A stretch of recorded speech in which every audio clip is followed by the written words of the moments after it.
Welcome friends, मैं हूं Nitesh Mundra, master CBSE से। और आज हम हमारा देखने वाला topic that is power sharing, जो सिविक्स का हमारा फर्स्ट चैप्टर है। ये जर्नी वैसे हमारी स्टार्ट हुई थी 9th स्टैंडर्ड से, डेमोक्रेसी से। डेमोक्रेसी में हमने पिछले साल देखा कि बेसिकली डेमोक्रेसी क्या है, क्यों है, बेस्ट फॉर्म ऑफ गवर्नमेंट क्यों है। इसमें फिर इलेक्ट्रल पॉलिटिक्स में हमने देखा कि कैसे इलेक्ट होते हैं। बट कुछ बेसिक प्रिंसिपल जो डेमोक्रेसी के बने हुए हैं, जैसे शेयरिंग ऑफ पावर, जो हमने 9th स्टैंडर्ड में भी देखा है कि कोई भी एक ऑर्गन के पास में, जो भी एक ऑर्गन हो, कोई एक सिस्टम का, सारी की सारी पावर उसके पास नहीं रहनी चाहिए। हमने एक सिस्टम का नाम सुना था 9th स्टैंडर्ड में, जो थी चेक एंड बैलेंस सिस्टम, जहां पे हमने देखा था कि जुडिशरी, एग्जीक्यूटिव और लेजिस्लेटिव, ये तीन सिस्टम में पावर इक्वली डिस्ट्रीब्यूट की गई है। इक्वली डिस्ट्रीब्यूट की गई है मतलब अगर लेजिस्लेटिव कुछ गलत करे तो उसको जुडिशरी रोक सकती है, अगर जुडिशरी कुछ गलत करे तो उसको लेजिस्लेटिव रोक सकता है, अगर एग्जीक्यूटिव को गलत करे तो उसको जुडिशरी या दोनों रोक सकते हैं। राइट?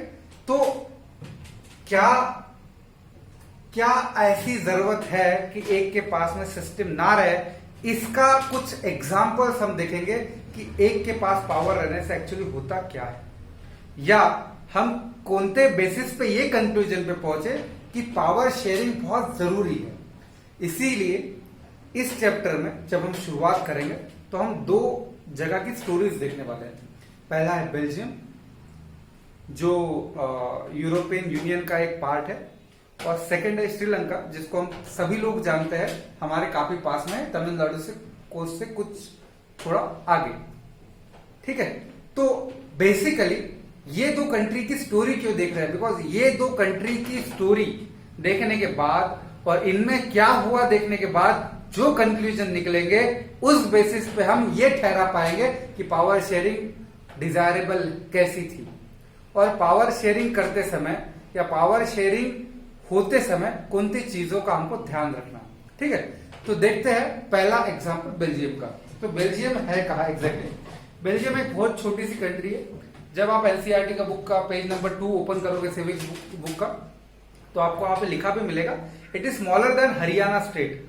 जनरली ये चैप्टर में हमने बेल्जियम और श्रीलंका को हरियाणा से कंपेयर किया है, बिकॉज पहली बात, एक का जुड़ा होता है पॉपुलेशन से, एक का जुड़ा होता है स्क्वायर फीट एरिया से। तो एक हमारा जितना हरियाणा स्टेट है उतना एक बेल्जियम कंट्री। ठीक है? इसकी जो पॉपुलेशन है वो 1 करोड़ के आसपास में है, मतलब 1 करोड़ से थोड़ी सी ज्यादा। ठीक है? अब इसके अलावा यहां पे इथनिक डाइवर्सिफिकेशन बहुत है। इथनिक का मतलब क्या होता है? इथनिक ग्रुप का मतलब क्या होता है? जैसे फॉर एग्जाम्पल हमारे यहाँ पे एक ग्रुप है हिंदू और एक है ग्रुप है मुस्लिम। बिकॉज हिंदू एक में को रिलेट कर सकते हैं कल्चर से, सब लोग पूजा करते हैं, पूजा करने के लिए हम कहा जाता है मंदिर में जाते हैं। तो जो भी लोग पूजा करते हैं और मंदिर में जाते हैं, वो एक में को रिलेट कर सकते हैं कि भाई इसका कल्चर और मेरा कल्चर एक है। तो हम क्या हुए, इथनिक मतलब एक ट्रेडिशनल ग्रुप बन गया हमारा। फॉर एग्जाम्पल मुस्लिम है, मुस्लिम जब फॉर वर्शिप कैसे करते हैं, वो मस्जिद में जाते हैं, सारे मुस्लिम्स मस्जिद में जाते हैं, तो वो एक में को क्या करते हैं, रिलेट करते हैं कि ये और ये लोग क्या है, हमारा एक ग्रुप है जिसको हम बोलते हैं इथनिक ग्रुप। ठीक है? इथनिक का मतलब होता है कल्चरल, मतलब group on base of religion, caste, वो कुछ भी हो सकता है। जैसे मैं मारवाड़ी हूं तो मेरा मारवाड़ी का एक ग्रुप बन गया, कोई व्यक्ति सिंधी होगा, कोई व्यक्ति गुजराती होगा, कोई बुद्धिस्ट होगा, कोई क्रिश्चियन होगा, तो उसके अलग अलग ग्रुप्स होंगे। मतलब जिनसे मैं रिलेट करता हूं वो ग्रुप को मैं क्या बोलता हूं, मेरा इथनिक ग्रुप बोलता हूं। ठीक है? तो यहां पे भी कुछ प्रॉब्लम्स थी जो मैं यहाँ पे आपको बताऊंगा कि बेसिकली क्या एग्जैक्ट चीजें थी वो। ठीक है? तो देखते हैं। तो ये है मैप ऑफ ब्रसेल्स बेसिकली, जहां पे इसके सराउंडेड 3 कंट्रीज है बेसिकली। पहला कंट्री है नीदरलैंड, दूसरा है फ्रांस और तीसरा है जर्मनी। ठीक है? ये 3 कंट्री के बीच में घिरा हुआ है देश है। अभी ये यूरोपियन यूनियन का पार्ट है। ये क्या है ये भी मैं आपको समझाऊंगा। बट यहां पे देखिए, आपको 3-4 पार्ट में डिवाइड दिख रहा होगा। जैसे फॉर एग्जांपल जो येलो रीजन है जिसको फ्लेमिश रीजन बोलते हैं। इसको क्या बोलते हैं? Flemish region. ये है डच स्पीकिंग। और आपको इंफॉर्मेशन के लिए मैं बता रहा हूं कि 59% डच थे कहां पे? बेल्जियम में। ठीक है। इसका दूसरा मेजर रीजन वॉल्यूम जो नीचे वाला है जो है फ्रेंच स्पीकिंग, और यहां पे 40% फ्रेंच स्पीकिंग लोग थे। मतलब 59% डच स्पीकिंग थे और 40% फ्रेंच स्पीकिंग थे। और ये जो एक कॉर्नर वाला पार्ट दिख रहा है, कॉर्नर वाला पार्ट दिख रहा है, ये जर्मन स्पीकिंग का है जो 1% का है।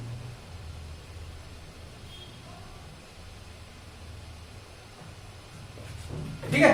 तो बेसिकली देखिए डाइवर्सिटी काफी है कंट्री में, हमारे इंडिया जितनी नहीं है, बट यहाँ पे इनके हिसाब से काफी छोटा सा कंट्री है।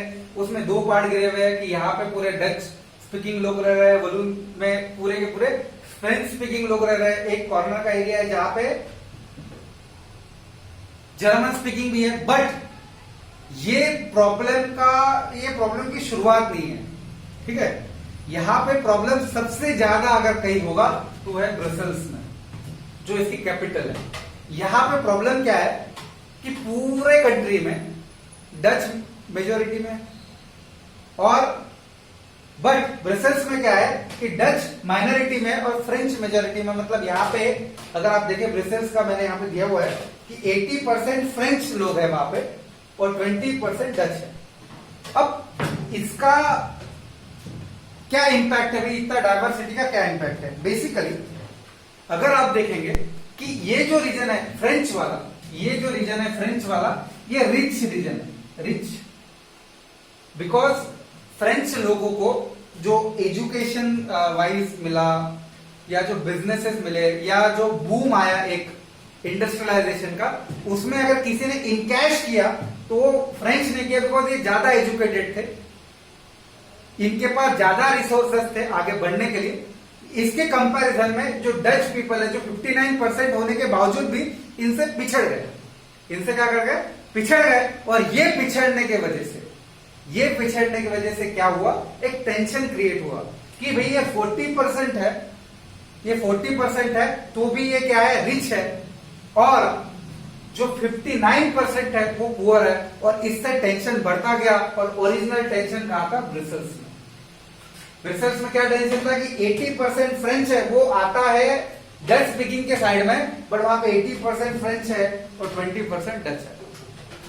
तो इतनी सारी डाइवर्सिटी थी इसमें। ये रिचनेस और पुअरनेस, मतलब ये जो पुअर एरिया है या पुअर स्पीकिंग है डच, और रिच जो फ्रेंच है, इनके बीच में टेंशन बढ़ता चले गया।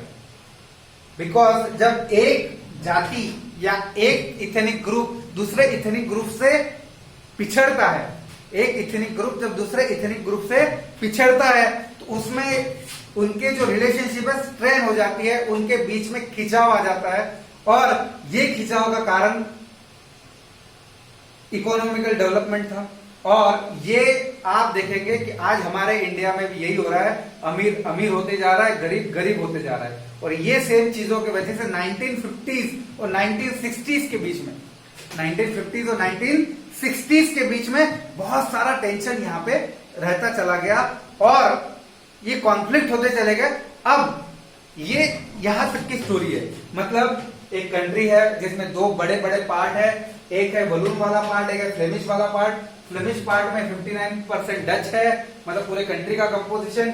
यहाँ पे 40% फ्रेंच है, पर फ्रेंच का परसेंटेज कम होने के बावजूद वो रिच है as compare to Dutch speaking people. और ये टेंशन का कारण है, और सबसे बड़ा टेंशन का कारण है ब्रुसेल्स, जहां पे 80% फ्रेंच है और 20% डच है। और 1950s और 1960s के बीच में ये जो 10 इयर्स थे, इसमें काफी कॉन्फ्लिक्ट हुए हैं दो कम्युनिटी के बीच में। बट इसके आगे क्या हुआ ये हम देखेंगे श्रीलंका के स्टोरी, और श्रीलंका में क्या हुआ। मतलब हम ये टॉपिक से बताने की कोशिश क्या कर रहे हैं, ब्रसेल्स की कंडीशन क्या थी। यहाँ पे डच ज्यादा थे, फ्रेंच कम थे।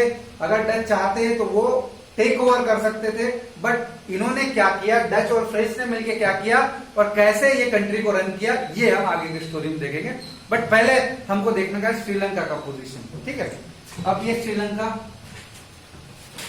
ये आपको दिख रहा है छोटा सा कंट्री है हरियाणा जितना, ठीक है। मैं ये मिटा देता हूं।